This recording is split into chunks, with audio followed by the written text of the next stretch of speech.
વરસાદી માહોલ છે। વરસાદના પગલે જે તમામ લોકો છે એ તમામ લોકો પણ અસરગ્રસ્ત થયા છે અને હજુ પણ ભારે વરસાદની આગાહી।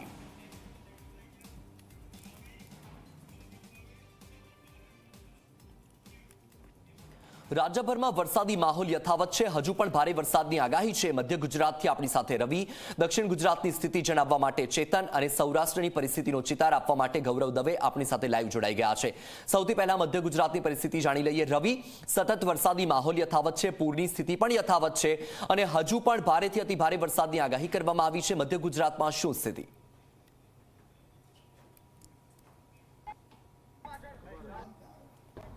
બિલકુલ વત્સલ, વાત કરવામાં આવે તો વડોદરામાં ભારેથી અતિ ભારે વરસાદની આગાહી છે। ત્યારે આપ જોઈ શકો છો કઈ રીતના અત્યારે અમે જેતલપુર વિસ્તારમાં આવેલું છે વિન્સ હોસ્પિટલ છે ત્યાં પહોંચ્યા છે। જે રીતના તમે જોઈ શકો છો કે જે આખો જે વિસ્તાર છે તે કઈ રીતના અત્યારે પાણીમાં જળમગ્ન છે। હું પણ અહીંયા હું પણ અહીંયા જે છે તે આખો અહીંયા મારા કમર સુધી પાણી છે। હું તમને બતાવવાની કોશિશ કરીશ કે અહીંયા જે પાણી છે તે પાણીની માત્રા કેટલી બધી છે તમને બતાવી રહ્યો છું। ફોર્સફુલી પાણી અહીંયાથી પસાર થઈ રહ્યો છે।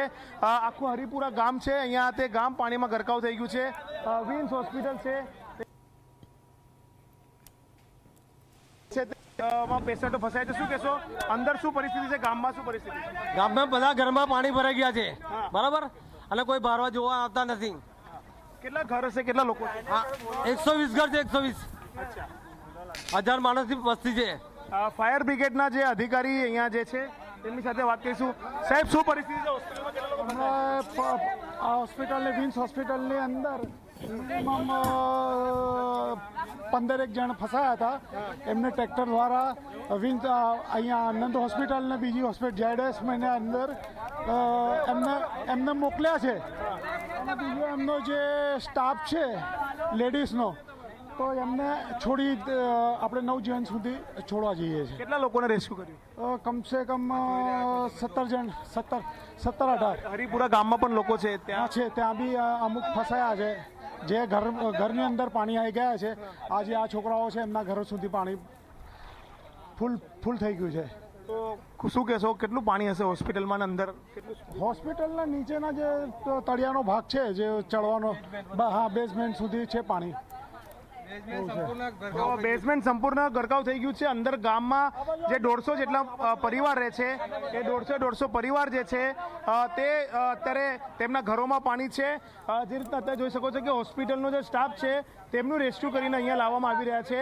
અંદાજિત અનેક જે લોકો છે તેમને રેસ્ક્યુ કરીને લાવવામાં આવ્યા છે। જે રીતના ખાલી જે વાત કરવામાં આવે તો અહીંયા આપ જોઈ શકો છો કે આ તમામ જે સ્ટાફ છે વિન્સ હોસ્પિટલના તેમની સાથે પણ આપણે વાત કરવાનો પ્રયાસ કરીશું। બેન, શું કહેશો, કેટલા લોકો અંદર છે? હજુ તમે હોસ્પિટલના સ્ટાફમાંથી છો, કેટલા લોકો અંદર છે? કેટલા પેશન્ટ છે, શું છે? પેશન્ટ શિફ્ટ કરી દીધા છે હોસ્પિટલની બહાર। તો તમે કેટલા લોકો હતા અંદર? હજુ છે અંદર? ના, હવે નથી। હોસ્પિટલ ખાલી કરી દીધી? હા, બાકી હોસ્પિટલ જે છે તે ખાલી કરી દેવામાં આવી છે। આપ જોઈ શકો છો કે મારા અહીંયા છેક હું આખું કમર ડૂબી જાય એટલું પાણી અહીંયા જે છે તે હોસ્પિટલમાં ભરાયા છે। અહીંયા રોડ પર ભરાયા છે અને અંદર હરિપુરા જે ગામ છે ત્યાં પણ ભરાયા છે। લોકો ખૂબ મુશ્કેલીમાં વત્સલ મુકાયા છે। તરાપા લઈને લોકો ચાલી રહ્યા છે। અત્યારે હું તરાપા બતાવીશ કે કઈ રીતને તરાપા અને ફાયર બ્રિગેડના જે ગાડી છે તેના માધ્યમથી લોકોનું જે રેસ્ક્યુ છે તે કરવામાં આવી રહ્યું છે। જી વત્સલ। બિલકુલ રવિ, આપ જોડાયેલા રહેજો, આપની પાસેથી અપડેટ મેળવતા રહીશું। હવે જઈએ સૌરાષ્ટ્રની સ્થિતિ જાણીએ। રાજકોટમાં સતત વરસાદી માહોલ છે।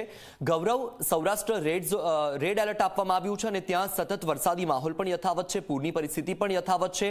રાજકોટમાં શું સ્થિતિ છે અને આખા સૌરાષ્ટ્રમાં શું પરિસ્થિતિ છે?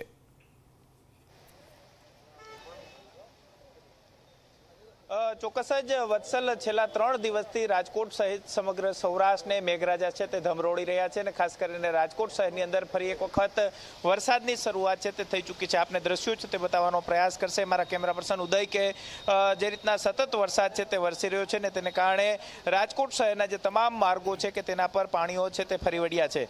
મહત્વની વાત એ છે કે રાજકોટ નહીં પરંતુ દેવભૂમિ દ્વારકા, જૂનાગઢ, પોરબંદર, તમામ જે જિલ્લાઓ છે કે તેની અંદર આ જ પ્રકારની વરસાદની પરિસ્થિતિનું નિર્માણ થયું છે. જામનગરની અંદર પણ ધોધમાર વરસાદ છે તે વરસી રહ્યો છે. અત્યારે જે રીતના માહિતી મળી છે તે મુજબ રાજકોટ શહેર અને જિલ્લામાંથી કુલ 1300 કરતાં વધુ લોકોનું સ્થળાંતર છે તે કરી દેવામાં આવ્યું છે. એનડીઆરએફની ટીમ, એસડીઆરએફની ટીમ સાથે જ ફાયર બ્રિગેડ અને આર્મીની એક ટીમ છે તે કેન્દ્ર સરકાર દ્વારા ડિપ્લોય છે તે કરવામાં આવી છે અને તે અલગ અલગ વિસ્તારોની અંદર જ્યાં પાણી ભરાતા હોય ત્યાં લોકોનું સ્થળાંતર કરવાની પ્રક્રિયા છે તે તેમના દ્વારા હાથ ધરવામાં આવશે. સતત વરસાદ છે તે વરસી રહ્યો છે. ફરી એક વખત રાજકોટ શહેરની અંદર વરસાદની શરૂઆત છે તે થઈ ચૂકી છે.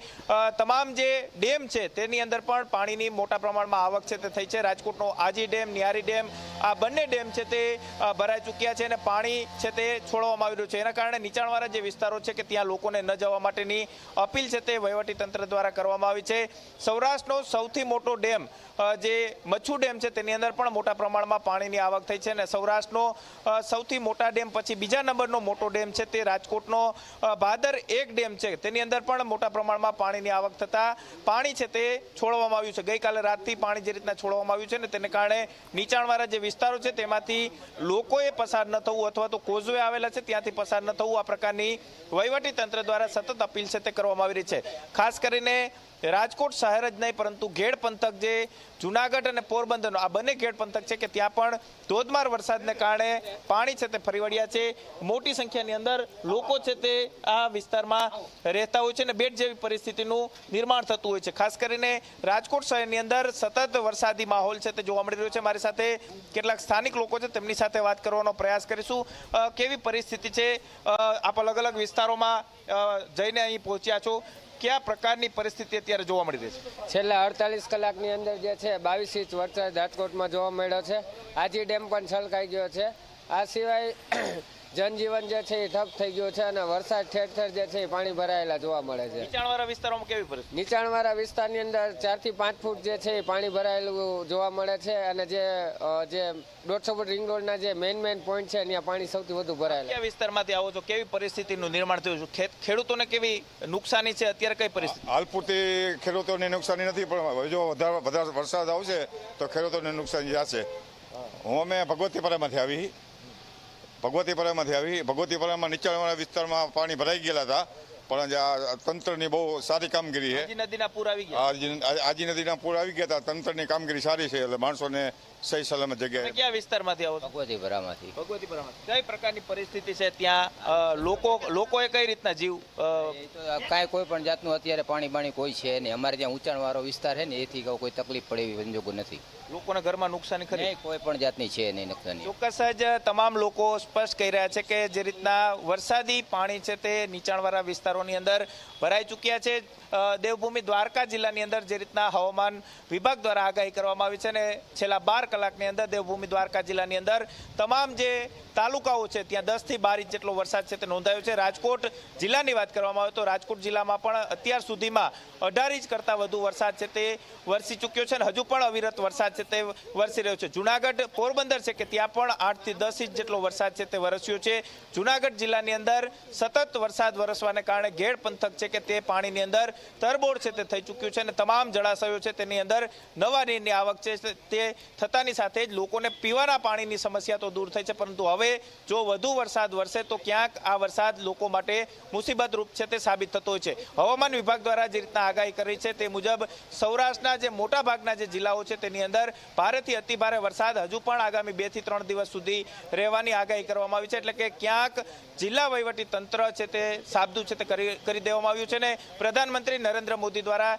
સતત ગુજરાતના અલગ અલગ જે જિલ્લાઓ છે કે તેની અંદર જે કઈ રીતની પરિસ્થિતિ છે તેનો તાગ મુખ્યમંત્રી પાસેથી મેળવવામાં આવ્યો છે અને જરૂર પડે તો વધુ આર્મીની જે ટીમો છે તે પણ મોકલવાની તૈયારીઓ કેન્દ્ર સરકાર દ્વારા કરી દેવામાં આવી છે. અત્યારે મોરબી, રાજકોટ સહિતના જે જિલ્લાઓ છે કે ત્યાં આર્મીની ટીમો છે તે તૈનાત છે તે કરી દેવામાં આવી છે અને જો વધુ પરિસ્થિતિ વણશે તો આ આર્મીની ટીમો છે તે લોકોનું રેસ્ક્યુ કરવા માટેની તમામ તૈયારીઓ છે તે કરી દેવામાં આવી છે. જિલ્લા વહીવટી તંત્ર સતત ખડે પગે છે તે જોવા મળી રહ્યું છે. રાજકોટ જિલ્લામાં પડદરી અને લોધિકા આ બંને તાલુકાઓ એવા એવા છે કે ત્યાં સતત વરસાદ છે તે વરસી રહ્યો છે. રાજકોટ શહેર અને ગોંડલ આસપાસનો જે વિસ્તાર છે કે ત્યાં પણ ધોધમાર વરસાદ વરસવાને કારણે જે અનેક લોકોનું સ્થળાંતર છે તે કરવામાં આવ્યું છે. જેતપુરમાં એક વ્યક્તિનું મોત થયા હોવાના સમાચાર ગઈકાલે સામે આવ્યા હતા અને રાજકોટના લીલુડી વોકડી છે કે તેની અંદર પણ એક વ્યક્તિનું મોત છે તે નીપજ્યું હોવાના સમાચાર છે તે સામે આવી રહ્યા છે. પરંતુ 3 જેટલા વ્યક્તિઓ ગોંડલ પાસે નાની ખિલોડી ગામ છે કે ત્યાંથી એક ઇકો કારની અંદર પસાર થઈ રહ્યા હતા અને ઇકો કાર છે તે